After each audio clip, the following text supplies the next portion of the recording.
Okay, so today we're going to see a numerical problem on influence lines for an indeterminate beam. We'll be applying Muller-Bristol principle we developed last time. So this is a given beam consists of 4 spans, and these are the supports 1, 2, 3, 4, 5. This is one section that we have nominated for our internal forces in shear force and positive bending moment.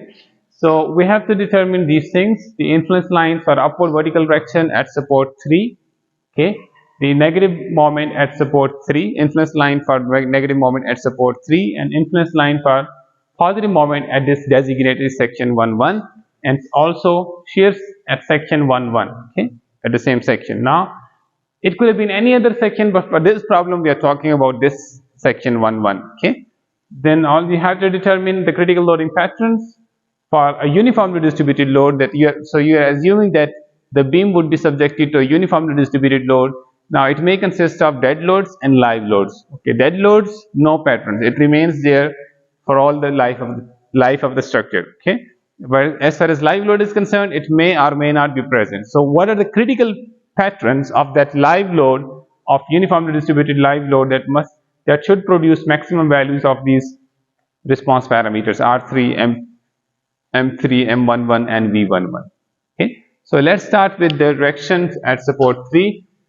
Okay, first, so let's start modifying the beam. So this was the 4-step process. Okay, number 1, why is that produced? Okay, you identify the displacement that is being prevented. Okay, you allow the displacement.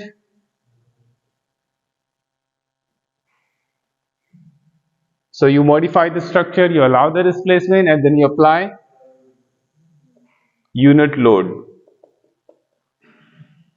Okay, and then what you do is, now this applying unit load, you have to apply it in your, मसलन आप हमने कहा influence line पर upward vertical, अब reaction downward भी हो सकता है, अपवर्ड भी हो सकता है, तो हम upward vertical reaction at support 3 के लिए प्लॉट कर रहे हैं. तो हम जब यूनिट लोड अप्लाई करेंगे तो यहां पर अपवर्ड वर्टिकल एक फोर्स अप्लाई करेंगे पॉइंट 3 पे, ठीक है, सपोर्ट हटाने के बाद. इसी तरह अगर हम negative moment, this is important, अगर मैं आपसे कह रहा हूं determine the influence lines for the negative moment at support 3, इसका मतलब ये कि जब मैं यहाँ पे यूनिट लोड अप्लाई करूंगा तो वो एक यूनिट नेगेटिव बेंडिंग मोमेंट होगा, यानी हॉगिंग मोमेंट की सेंस के वैल्यू तो यूनिट होगी, सेंस क्या होगी, हॉगिंग वाली, यानी ये वाली सेंस जिसके लिए आप प्लॉट कर रहे हैं उसी की unit value plot. Negative bending moment at support 3, तो आप वहां पर नेगेटिव बेंडिंग मोमेंट अप्लाई करेंगे. अभी हम करेंगे तो आपको समझ आ जाएगी. पॉजिटिव मोमेंट एट सेक्शन 1, जब ये आप कर रहे होंगे तो आप सेक्शन 1 पे हिंज इंसर्ट करने के बाद दोनों साइड्स पे जो बेंडिंग मोमेंट अप्लाई करेंगे यूनिट वैल्यू, वो पॉजिटिव मोमेंट के सेंस में, यानी सैगिंग के सेंस में होनी चाहिए. ठीक है, same goes for the shear. Next thing that you do is you draw the deflected shape, and that shape is the qualitative ILD, the shape of the ILD for that response parameter. And then you have to decide the critical loading pattern. So let's start with the first one. For reaction, what we do is we have identified that at this point we need to remove this support in order to allow that vertical displacement at 3. Okay, so this point is where we have reduced. There's not a hinge, it's just a point where earlier there was a support, now there's no support. Okay, so I move on to 4, and then this is the 5th one. So 1, 2, this is 4th, and this is 5th. This is point 3, which was earlier supported, now it is. So this is the modified structure for plotting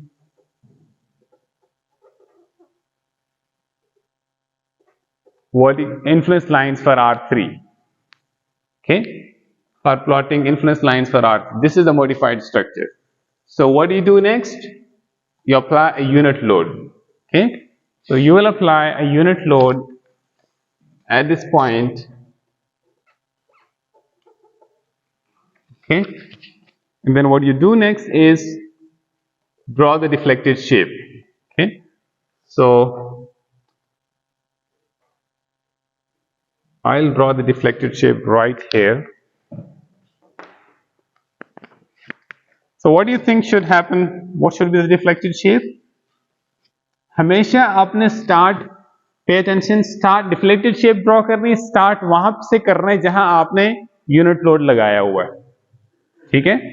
सो होगा क्या, आप इसको vertical upward force है तो ये इस span को ऊपर उठाएगा, ऐसे ही होगा। सो अब इसमें बिल्कुल एग्जैक्ट शेप से हमें कंसर्न नहीं है कि आप एग्जैक्ट उस तरह की शेप बना सकें, बट द आइडिया इज कि आपको ये पता होना चाहिए कि ये ऊपर उठेगा ऐसे। अब अगर आप इमेजिन करें कि एक मल्टी स्पैन बीम है और उसमें से एक स्पैन को आप ऊपर उठा देंगे, तो इसके जो एडजेसेंट स्पैन हैं वो क्या करेंगे, नीचे जाएंगे। सो ये डाउनवर्ड। और थोड़ा बहुत आप स्केल का भी ख्याल रखना चाहें, थोड़ा सा आपको फायदा होगा अगर आप स्केल का भी ख्याल रखें। ऐसा नहीं होगा कि आपने जितना, मिसाल के तौर पे जस्ट मिसाल दे रहा हूं, अगर ये 2 मिलीमीटर ऊपर उठा हुआ है तो ये जो नीचे जाएगा ये 2 मिलीमीटर नहीं नीचे आएगा, ये कम मैग्नीट्यूड होगा, ठीक है। सो आप थोड़ा बहुत इसका भी ख्याल करें कि ये ऐसे थोड़ा कम मैग्नीट्यूड में होगा as compare to the other one, ठीक है।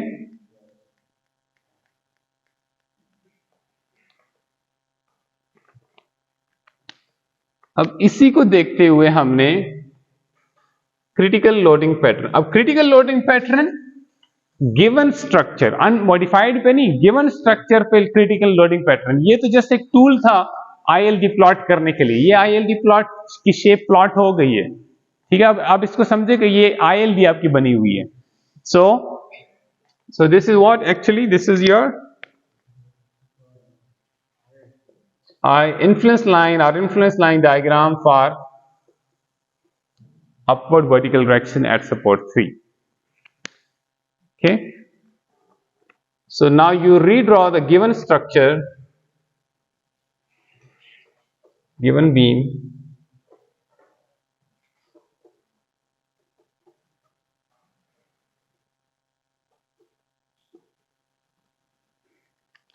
and since we are considering that the beam would be subjected to a uniformly distributed load, so we are going to draw the pattern that would produce maximum value of upward vertical direction at 3. Okay, so इस case में I need your attention, this is influence line for R3 and this is the given beam. Okay, इस plus का ये मतलब है, यहां पर ऊपर जो उठा हुआ है इसका मतलब ये है कि इस रीजन में, इसका क्या मतलब है, चलो थोड़ा सा बताएं।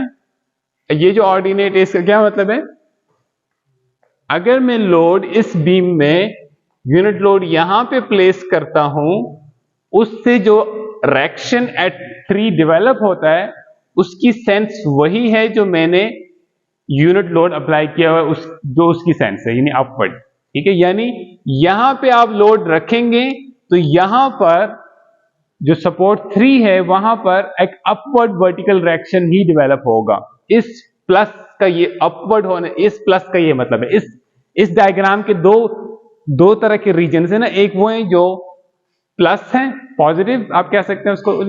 इस प्लस का ये मतलब है कि यहां लोड, यूनिट लोड रखने से जो यहां रिएक्शन डेवलप होगा उसकी वही सेंस है जो मैंने इस यहां पर यूनिट वैल्यू शो की सेंस शो की हुई, यानी अपवर्ड, ठीक है।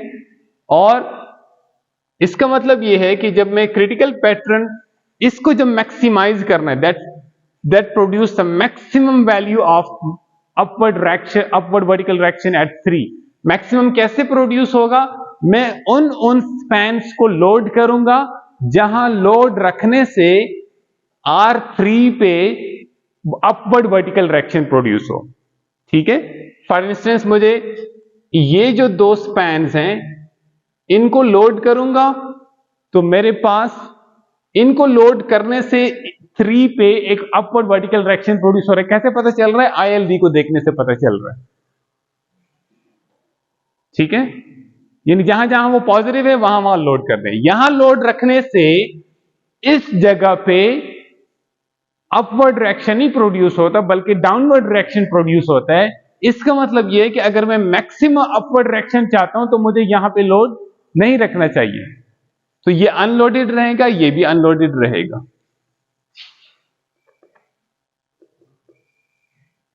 So this is the loading pattern.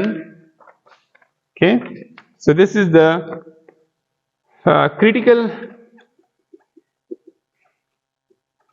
loading pattern to maximize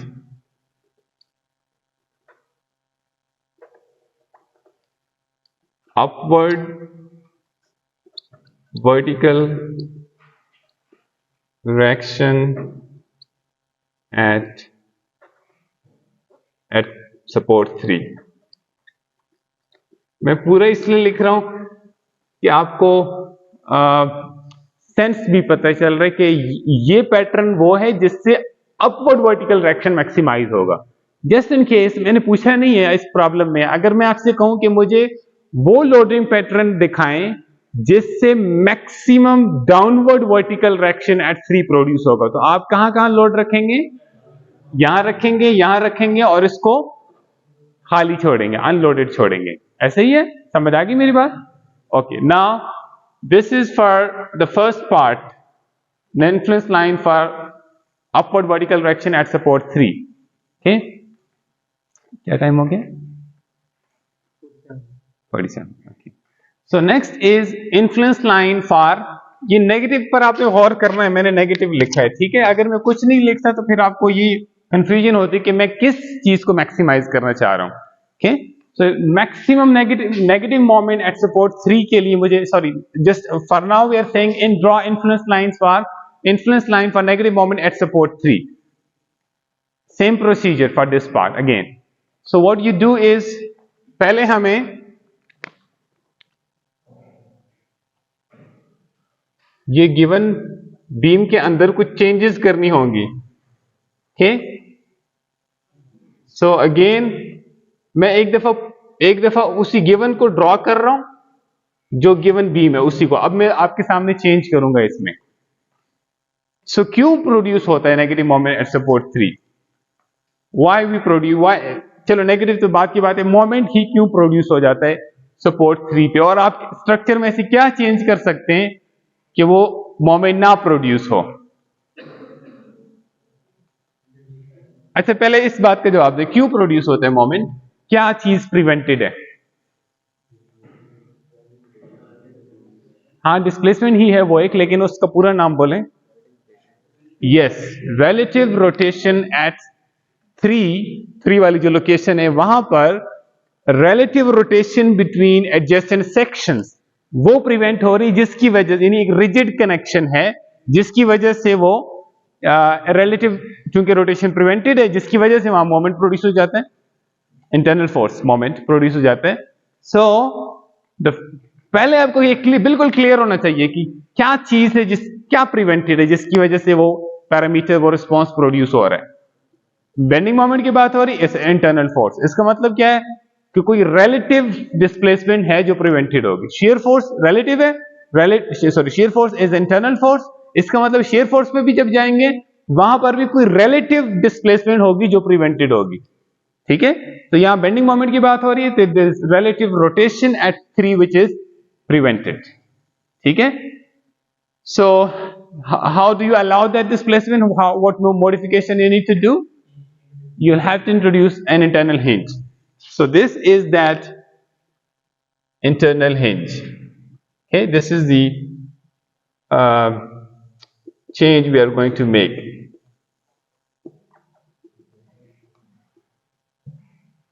At 3 था ना? हाँ, ठीक है.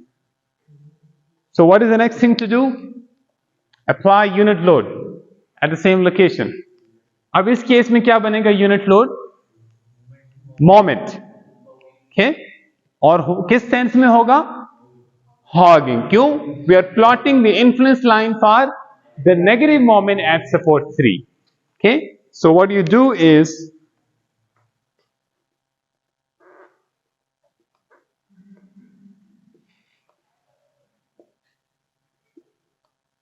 you apply a unit negative moment at support 3. Maybe you could call it M3 equal to 1, like you have called it R3 equal to 1. This could be called as M3 equal to 1.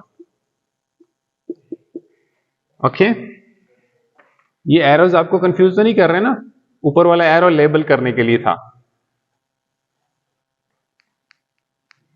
Now you need to understand कि आपने actual change क्या है किए. हमने क्या allow किए? Relative rotation at 3. हमने vertical displacement तो नहीं अलाउ की ना.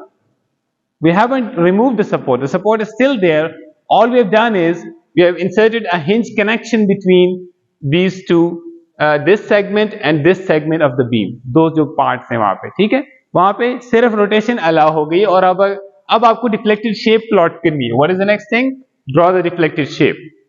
नाउ आई रिपीट, ये मैंने लास्ट टाइम भी डिस्कस किया. अगर आपको उस वक्त समझ नहीं है, please make sure you understand it. This is the most I would say, अगर कुछ मुश्किल है तो यही सबसे बस मुश्किल है, बाकी तो होपफुली आपको समझ आ दे रही. ये डिफ्लेक्टेड शेप क्या बनेगी? मैंने आपको क्या बताया? स्टार्ट फ्रॉम द पॉइंट जहां पर आपने वो यूनिट लोड लगाया हुआ है. ओके, बाकी तो फिर आसान है. So what is the deflected shape? क्या प्रिंसिपल है हमारा? जिस सेंस में अगर आपको इस तरह मुश्किल नजर आए, आप इसको इस तरह से भी इमेजिन कर सकते हैं. If you think this is a bit difficult to imagine, आप इसको अलग अलग भी, जैसे हम फोर्स मेथड करते थे ना, उस पे जब हम कंटिन्यूअस बीम कर रहे थे, तो उस तरह से आप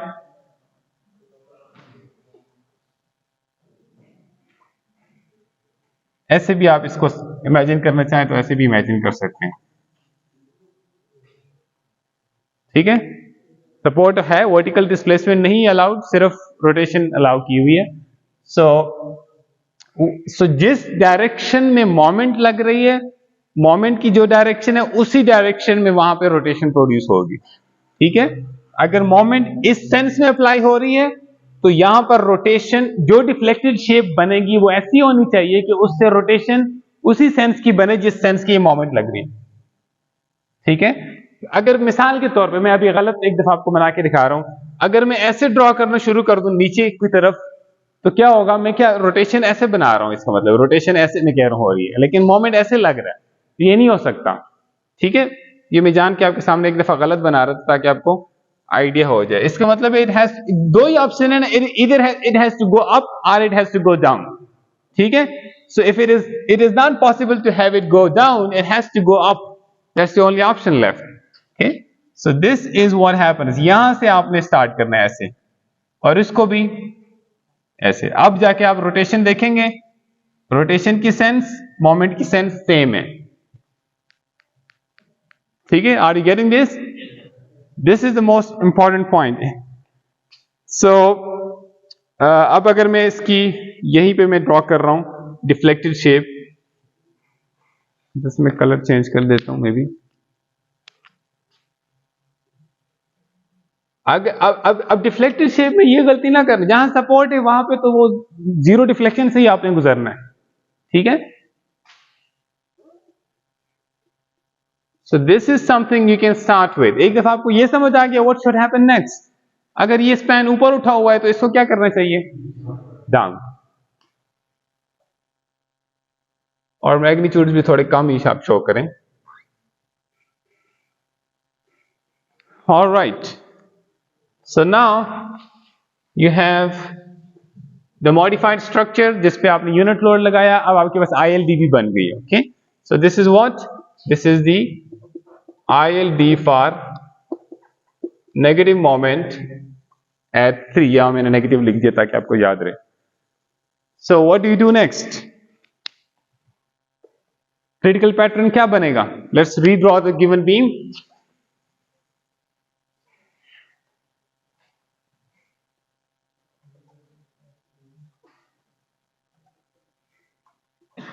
कहां कहां में, ट्राई टू अंडरस्टैंड दिस. अगर यहां मैं प्लस लिख रहा हूं और यहां माइनस लिख रहा हूं, इस प्लस और माइनस को जरा समझिएगा. क्या मतलब है इस प्लस और माइनस का?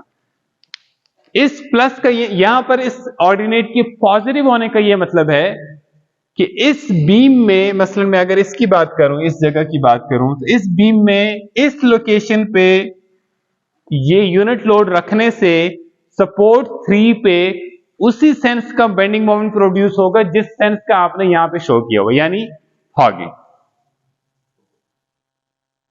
अगर मैं हॉगिंग को मैक्सिमाइज करना चाह रहा हूं एट सपोर्ट 3, तो मैं कहां पे अपना लोड प्लेस करूं, कहां कहां कौन कौन से स्पैन्स पे लोड प्लेस करूं? Second and third. Okay, so I have to place the load at second and third. What about first and the last? Unloaded. क्यों? वहां पर लोड रखने से सपोर्ट 3 पे उस सेंस की मोमेंट नहीं प्रोड्यूस होता जिस जो मैंने यहां शो किया हुआ है, बल्कि वहां पे लोड रखने से M3 पे सैगिंग मोमेंट प्रोड्यूस होगा। और हम मैक्सिमाइज किसको करना चाह रहे हैं? हॉगिंग मोमेंट के लिए critical loading pattern, hogging moment at 3। This is clear?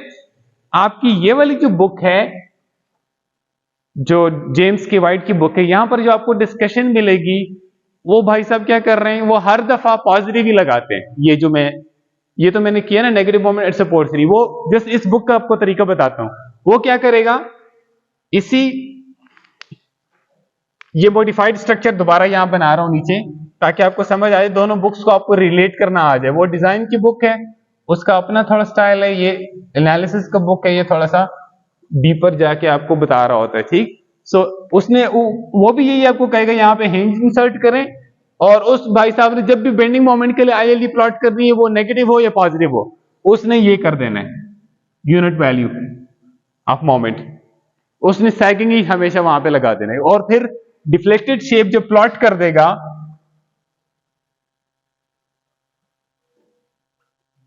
फिर वो क्या कहेगा, अगर आपको यहां पर अगर आपने लगाएगा सैगिंग ही, फिर बोलेगा क्या, अगर आपको यहां पे इस बीम में मैक्सिमम नेगेटिव मोमेंट एट 3 को मैक्सिमाइज करना है, तो वहां लोड रखे जहां जहां ये नेगेटिव है।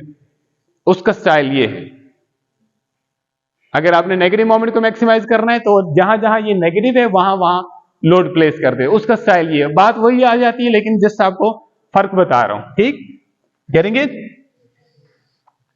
लास्टली फॉर shear force, या एट सेक्शन 1.1 पे अगर आप हिंज इंसर्ट करें, मैं अभी यहां पे प्लॉट कर रहा हूं, और डिफ्लेक्टेड शेप प्लॉट करना चाहें, तो क्या बनेगा? सेक्शन 1.1 पे मैंने हिंज इंसर्ट कर दिया है। So what should happen now? अब यहां पर कोई सपोर्ट नहीं है, जस्ट एक दरमियान में एक हिंज इंसर्ट हुई है। अब डिस्प्लेसमेंट अलाउड है, ठीक है, अब डिस्प्लेसमेंट भी होगी, रोटेशन भी होगी। So now this is going to be the deflected shape. अगर मैं मैक्सिमाइज करना चाह रहा हूं मैक्सिमम पॉजिटिव मोमेंट एट 3, तो कहां कहां लोड रखना चाहिए? 3 पे और 1 पे और last one, sorry, I am sorry, first and third only. Yes, your right, first and third, इन्हीं पे लोड रखूंगा तो मैक्सिमाइज हो जाएगा। मैं जस्ट यहीं पे शो कर रहा हूं। ठीक, आप अलग से ड्रॉ कर देंगे जैसे मैंने वहां ड्रॉ किया हुआ गिवन बीम के ऊपर। ठीक है, so the last one is shear force at section 1.1। So shear force के लिए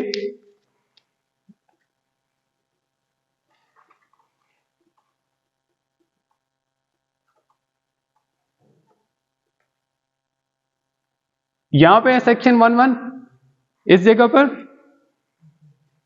ओके,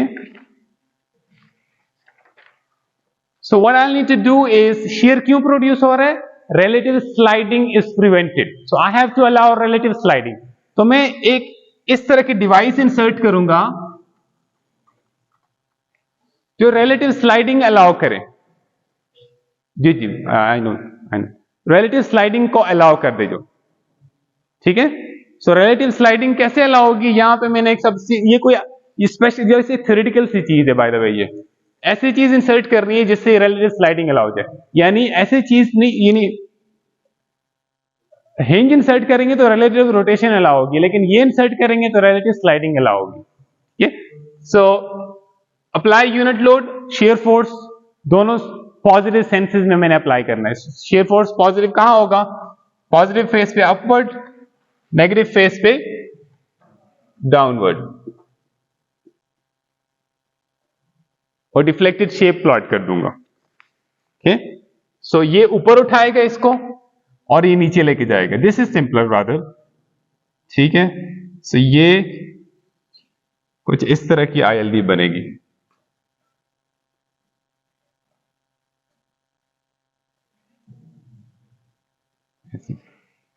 कहां कहां पर पॉजिटिव है? यहां पॉजिटिव है, सॉरी यहां पॉजिटिव है और यहां पॉजिटिव है। If I want to maximise shear at this location, so कहां कहां लोड रखना चाहिए मुझे? किन किन स्पैन्स को लोड करना चाहिए? आई नीड टू लोड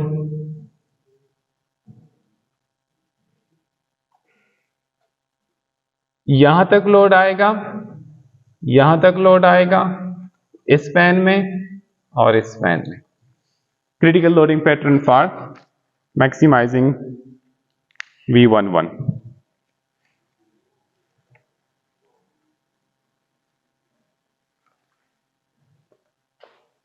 ये मैक्सिमम पॉजिटिव शेयर के लिए मैक्सिमाइज कर रहे हैं। मैक्सिमम नेगेटिव शेयर के लिए रिवर्स हो जाएगा। जो इस वक्त लोडेड है वो अनलोडेड हो जाएगा और जो अनलोडेड है वो लोडेड हो जाएगा। ऐसे ही है बेंडिंग मोमेंट में भी ऐसे ही होता है। अगर आपने रिवर्स करना है तो जो चेंज कर दे, लोडेड अनलोडेड हो जाएगा, अनलोडेड लोडेड हो जाएगा। ठीक है, ये मैक्सिमम पॉजिटिव V11 देने के लिए आपको बना रहा हूं। ठीक है, आपने मुझे ये बताना है कि अगर एक सिंपली सपोर्टेड बीम है और उसके अंदर मैं मिड स्पैन पे शेयर फोर्स को, ये आपका काम दे रहा हूं एक, जस्ट नेक्स्ट टाइम मैंने आपसे पूछना है, और मैं यहां पे मैक्सिमम शेयर फोर्स चाह रहा हूं एट मिड स्पैन,